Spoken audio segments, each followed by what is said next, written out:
আমার বন্ধুগণ, মনোযোগ বাড়াতে হবে। আল্লাহ এবং রাসূল তার নামের স্মরণিকা, তার নামের স্মরণ যেই কালেমার মধ্যে আছে, সেই কালেমার দাম কত বেশি। আমার দিকে একটু মনোযোগ বাড়ায় দেন। আল্লাহ নবীজি আমার বলেন, কিয়ামতের দিন যখন ময়দানে মাহশার কায়েম হবে, একটা মানুষের সামনে মিজানের পাল্লা কায়েম হয়ে যাবে। মিজানের পাল্লার ডান পাল্লায় নেকি দেওয়া হবে, বাম পাল্লায় গোনা।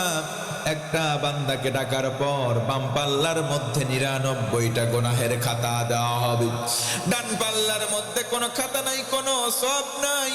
ও মুসলমান, সওয়াব যদি না থাকে লোকটাকে জাহান্নামে যাওয়া লাগবে, কোনো উপায়। লোকটা তখন চিন্তা করবে, আহারে আমার কোনো নেক নাই, আজকের দিনে আমার কি হবে উপায়। আল্লাহ সেদিন এলান করবেন, আজকের দিনে বিন্দু পরিমাণ জুলুম কোনো বান্দাকে করব না। ফেরেশতাকে বলা হবে, খুদ বিতাকা, এমন একটা কাগজ লও, কাগজের টুকরা বান্দার ডান পাল্লার মধ্যে তুলে দাও। ছোট্ট কাগজের টুকরা ফেরেশতারা এসে বান্দার ডান পাল্লায় তুলে দেবে, নেকের পাল্লাটা ভারী হয়ে যাবে। ফেরেশতারা এসে তাকে বেষ্টন করে বলবে, আহলান সাহলান, তুমি এখন আল্লাহর জান্নাতি মেহমান। আল্লাহু আকবার। এই কালেমার সঙ্গে আমরা সম্পর্ক প্রগাঢ় করব, নিগুর করব, হিম্মত নিয়ে বলেন ইনশাআল্লাহ। আল্লাহর রাসূলের সঙ্গে কেউ যদি বেয়াদবি করে, ও মুসলমান, 5টা প্রধান শাস্তি, তার মধ্যে অন্যতম 1 নম্বর শাস্তি, ঈমান ধ্বংস হয়ে যায়। যার মধ্যে ঈমান থাকে না সে ব্যক্তি বেঈমান হয়ে যাবে, বেঈমান যাবে জাহান্নামে, কোনো সন্দেহ নাই। 2 নম্বর ক্ষতি হলো আল্লাহর লানত পাবে, আল্লাহর গজব পাবে। ভাইরা বলেন তো, আল্লাহর লানত কার উপরে যদি আসে, সেই ব্যক্তি কোশ্চিন কালেও কি সফল কাম হতে পারে? আল্লাহ রাব্বুল আলামিন সুন্দর করে বলেন, والذين يؤذون رسول الله لهم عذاب أليم।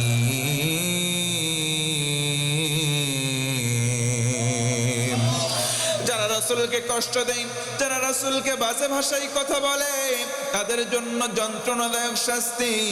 ও মুসলমান ভাইরা, আল্লাহ লানত পাওয়ার পর যন্ত্রণাদায়ক শাস্তি যিনি দেবেন তিনি কে? তার মানে বোঝা গেল রাসূলের নামে ব্যঙ্গাত্মক কোনো কথা বলার সুযোগ থাকতে পারে। তবুও বাংলাদেশে কিছু কুলাঙ্গার, কিছু নাস্তিক মাঝে মধ্যে আমার নবীর শানে বেয়াদবি করে, কথা বলেন ঠিক কিনা? আল্লাহ রাব্বুল আলামিন আরো বলেন, যালিকা বিআন্নাহুম শাকুল্লাহা ওয়া রাসূলাহু ওয়া মান ইউশাকিল্লাহা ফাইন্নাল্লাহা শাদীদুল ইকাব। সবাই মিলে বলেন আল্লাহু আকবার। আল্লাহ রাব্বুল আলামিন বলেন, যারা আল্লাহ এবং রাসূল এই 2 জনের বিরোধিতা করে, আল্লাহ রাব্বুল আলামিন তাদের বিরোধিতা করেন, আর আল্লাহ তাদের বিরুদ্ধে কঠিন যন্ত্রণাদায়ক শাস্তি রেডি করে রেখেছেন। জোরে বলি না আউযুবিল্লাহ। তার মানে বোঝা গেল, আল্লাহর রাসূলকে কেউ যদি বাজে মন্তব্য করে, রাসূলকে যদি বাজে ভাষা বলে, ও মুসলমান, আল্লাহর লানত পাওয়া যাবে। আমার দেশে মানুষগুলো নবীজিকে নিয়ে বাজে ভাষা ব্যবহার করলেও এই ভাষার এই সূচনা বাংলার জমিন থেকে নয়, বরং নবীর জামানা থেকে। নবীজির হাতে যখন হাত দিয়ে মানুষজন ইসলাম কবুল করেন, ওই সময় নবীজি কোরআনের দাওয়াত দেন। নবীজির হাতে হাত দিয়ে অনেকে কালেমা পড়ে মুসলমান হয়, আবার অনেকে নবীজিকে মাজনুন তথা পাগল পাগল আখ্যা দেয়। কথা বলেন ঠিক কিনা? তার মানে বোঝা গেল, এই গালিটা বর্তমান থেকে শুরু হয় নাই, নবীজিকে গালি দেওয়ার সিলসিলা পূর্ব থেকে শুরু। ও মুসলমান, যখন থেকেই শুরু হোক না কেন, আমরা তাওহীদি জনতা নবীজির মান শান ভুলুণ্ঠিত হতে দিতে পারি না। কথা বলেন ঠিক কিনা? 5টা শাস্তি আল্লাহ দেবেন।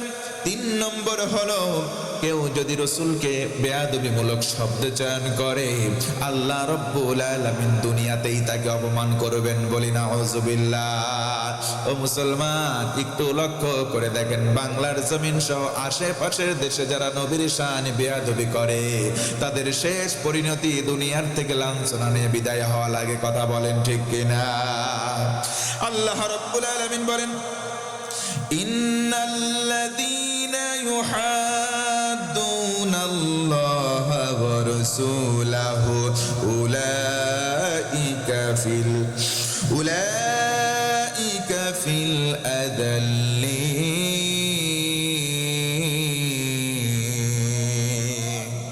নিশ্চয় যারা আল্লাহ এবং রাসূল অপমানমূলক শব্দ প্রয়োগ করবে তাদের প্রতি আল্লাহ রাব্বুল আলামিন তাদেরকে লাঞ্ছনার শিকার করাবেন দুনিয়াতে।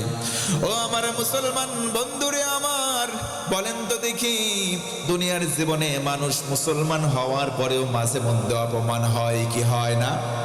তার মানে বোঝা গেল যারা অপমান হয়, লাঞ্ছিত আর বঞ্চিত হয়, তাদের ঠিকানা জাহান্নামে হওয়ার দৌড়ে তারা এগিয়ে যায়। কারণ তাদের মুখ থেকে, জবান থেকে রাসূলকে বেয়াদবিমূলক কথা বের করেছে। কথা বলেন ঠিক কিনা? আল্লাহ রাব্বুল আলামিন যেই 5টা শাস্তি দেবেন, 4 নম্বর শাস্তি হলো তারা যেই আমল করুক না কেন আল্লাহ রাব্বুল আলামিন তাদের আমল কবুল করবেন না। জোরে বলেন নাউযুবিল্লাহ। আল্লাহ রাব্বুল আলামিন বলেন, ওয়াকাদিমনা ইলা মা আমিলু মিন আমালিন ফাজআলনাহু হাবাআম মানসুরা। আল্লাহ রাব্বুল আলামিন বলেন, আমি তাদের আমলের দিকে অগ্রসর হব, কিন্তু যারা রাসূলকে বেয়াদবিমূলক শব্দ চয়ন করবে তাদের আমল অগাধ হলেও আমলগুলো ধুলির ন্যায় উড়ে চলে যাবে। বলেন নাউযুবিল্লাহ। তার মানে যত আমল করি না কেন সব আমলকে ধুলার মতো উড়ায় দেবেন যিনি, তিনি কে? তার মানে বোঝা গেল রাসূলের শানে বেয়াদবিমূলক শব্দ প্রয়োগ করার কোনো সুযোগ আমাদের। 5 নম্বর হলো কেউ যদি রাসূলের শানে বেয়াদবি করে চূড়ান্ত ঠিকানা তার জন্য জাহান্নাম বরাদ্দ হয়ে যাবে। বলেন নাউযুবিল্লাহ। ও ভাইয়া, জানতে চাই, বলেন তো জান্নাতি আর জাহান্নামী 2 দল কি সমান হতে পারে? রাসূলের শানে যারা বেয়াদবি করবে তারা জাহান্নামে যাবে, আর যারা রাসূলের মানশান বুলন্দ করবে তারা যাবে জান্নাতে। আল্লাহ রাব্বুল আলামিন বলেন, লা ইয়াস্তাওয়ি আসহাবুন নারি ওয়া আসহাবুল জান্নাহ, আসহাবুল জান্নাতি হুমুল ফাইজুন।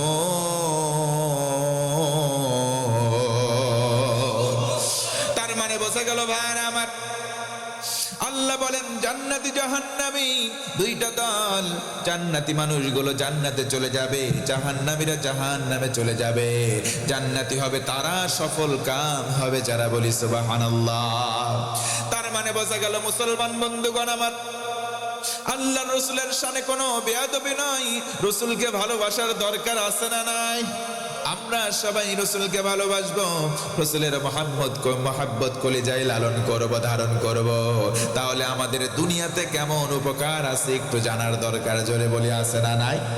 রাসূলকে আমরা মহব্বত করব, ভালোবাসবো, রাসূলের মানশান উঁচু করব। রাসূলকে কেমন করে ভালোবাসবো? সাহাবীরা যেমন করে ভালোবেসেছেন আমরাও তেমন করে ভালোবাসবো। বলেন ইনশাআল্লাহ। আল্লাহ নবীর জামানার একটা ঘটনা বলি। আল্লাহ নবীর জামানায় নবীজি আমার কোরআন হাতে নিলেন, মানুষের দ্বারে দ্বারে কর্ণকুহুরে মানুষের কাছে ইসলামের দাওয়াত পৌঁছে দেন। কেউ কেউ ইসলাম কবুল করেন, কেউ কেউ কবুল করে না। নবীজিকে পাগল আখ্যা দিয়ে দূর দূর করে দাঁড়িয়ে দেয়।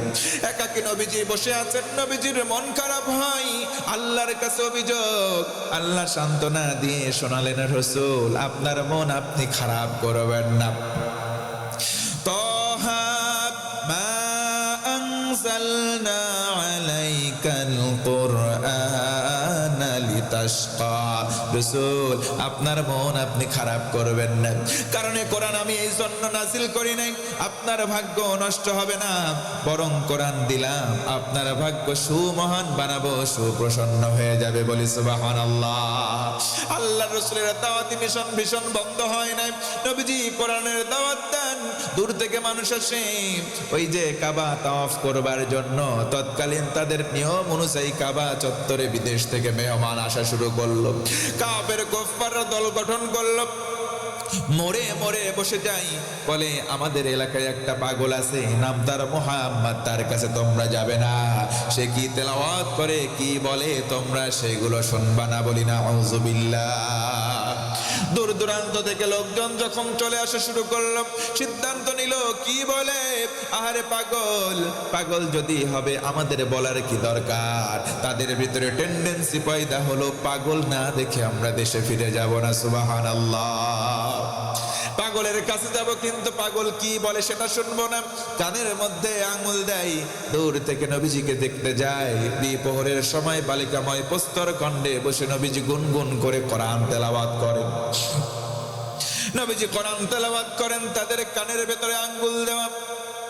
দূর থেকে চলে যাই, আহারে একবার সূর্যের আলোর দিকে তাকায়, একবার নবীর চেহারা মোবারকের দিকে তাকায়। জায়গায় দাঁড়িয়ে বলতে বাধ্য হয়, নবীর চেহারার কাছে সূর্যের আলো অম্লান হয়ে যায়। তারা সিদ্ধান্ত নিলে পরস্পর বলা বলি শুরু করে, পাগল যদি হবে মাথার চুলে থাকবে জট, গায়ে থাকবে সালা কিংবা চট, কিন্তু এ কেমন পাগল, এত সুন্দর পাগল তো জিন্দেগিতে চোখে দেখি নাই। চলো তো একটু পাগলের কাছে যাই। পাগল গুনগুন করে কি গান গাই, গানটা শুনে আসি। ও ভাইয়া বলেন তো, নবীজি যেই গুনগুন করে গান গায়, গানগুলো কার? নবীজি আমার সম্মোহনে কোরআনের তেলাওয়াত করেন। তারা কাছে চলে গেল, কান থেকে আঙ্গুল সরাই, জান্নাতি কোরআনের জান্নাতি জবানের তেলাওয়াত কান দিয়ে প্রবেশ করে কলিজায় আঘাত এনেছে। জায়গায় দাঁড়িয়ে ধর্মের বুকে লাথি মেরে সম্মিলিত সবাই নবীর হাতে কালেমা পড়ে মুসলমান হয়ে যায়। ওয়ালামু আন্নাল্লাহা মাআল মুত্তাকিন।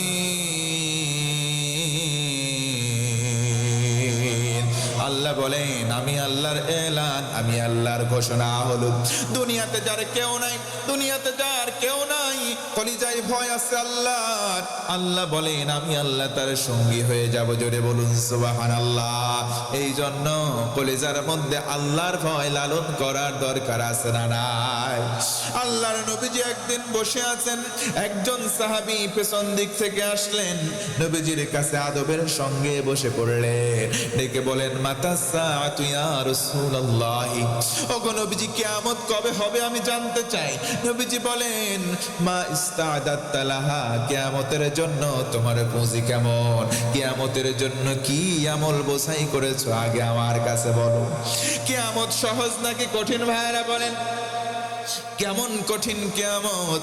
আল্লাহ পাক কোরআনে কারীমের মধ্যে বলেন, আল ইয়াউমা নাখতিমু আলা আফওয়াহিহিম ওয়া তুকাল্লিমুনা আইদিহিম ওয়া তাশহাদু আরজুলুহুম বিমা কানু ইয়াকসিবুন। নবীজি আবার সাহাবীকে বললেন, তুমি সেই দিনের ব্যাপারে কেমন আমল করেছো, কেমন পুঁজি অর্জন করেছো বলো। আল্লাহর নবীর সাহাবী বলেন, লা কাসীরিম মিনাস সালাতি ইয়া রাসূলুল্লাহ, তেমন কোন নামাজ নাই, বেশি নফল নামাজ পড়তে পারি নাই। ওয়ালা মিন সাওমিন, তেমন কোন নফল সিয়াম পালন করতে পারি নাই। ওয়ালা মিন সাদাকাতিন ইয়া রাসূলুল্লাহ, তেমন কোন দান করতে পারি নাই। ওয়ালাকিন্নী, তবে এমন একটা কাজ করেছি, ইন্নী উহিব্বুল্লাহ ওয়া রাসূলাহু, আমি আমার কলিজার চাইতে বেশি আল্লাহ এবং রাসূল আপনাকে ভালোবেসেছি।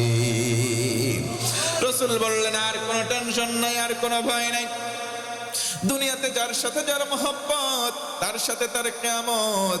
ও মুসলমান ভাইয়ারা, বলেন তো দেখি, নবীজিকে ভালোবাসার দরকার আছে না নাই? নবীজি আমার বলেন, মান আহাব্বা সুন্নতি ফাকাদ আহাব্বানি ওয়া মান আহাব্বানি কানা মাই ফিল জান্নাহ। রাসূল বলেন, মান আহাব্বা সুন্নতি ফাকাদ আহাব্বানি, যে বা যারা আমি রাসূলের সুন্নাতকে ভালোবাসলো সে যেন আমাকেই ভালোবাসলো। ওয়া মান আহাব্বানি, যে আমাকে ভালোবাসলো, কানা মাই ফিল জান্নাহ, জান্নাতে দুইটা আঙ্গুলের মতো ঠিক এমন পাশাপাশি আমি রাসূল আর সে থাকবো। আরেকবার বলা যাবে কি সুবহানাল্লাহ? রাসূল আমার একটা পতাকা হাতে নিয়ে সাহাবী এবং উম্মতদেরকে নিয়ে জান্নাতের দরজায় করা নাড়বেন, জান্নাতের দরজায় করা নাড়বেন। ফেরেশতা বলবেন, মান আনতা, কে গো তুমি? নবীজি আমার বলবেন, আনা মুহাম্মদ। সকলে বলুন সাল্লাল্লাহু আলাইহি ওয়াসাল্লাম। ফেরেশতা বলবেন, আপনার জন্য আদেশ পেয়ে অপেক্ষায় আছি। জোরে বলি সুবহানাল্লাহ। জান্নাতের দরজা খুলে দেওয়া হলো, নবীজি জান্নাতে গেলেন। নবীজি আমার বলেন, এটাও তিরমিজি শরীফের হাদিস, জান্নাতে যাওয়ার পরে 120টা কাতার হয়ে যাবে। 120টা সম্মানের কাতারে চেয়ারে স্থান পাবে সবাই। সুবহানাল্লাহ কোন? নবীজি বলেন, আমার উম্মতেরা পাবে 80টা কাতার, আর 40টা কাতার থাকে আলা সাইরিল উমাম, অন্যান্য নবীদের উম্মতেরা পাবে 40টা কাতার। নবীজি বলেন, সামনের একটা ভিআইপি চেয়ারের আসন থাকবে, ওই জায়গায় সবাই জায়গা পাবে না। জায়গা পাবে কারা? আল্লাযীনা ইয়াহমাদুনাল্লাহা ফিস সাররাই ওয়াদ দাররা, যারা দুনিয়ার জমিনে সুখে দুঃখে হর হালতে আল্লাহ পাকের প্রশংসা করেছে, তারা সেদিন সামনের কাতারে জান্নাতের চেয়ারে স্থান পাবে। বলেন আলহামদুলিল্লাহ।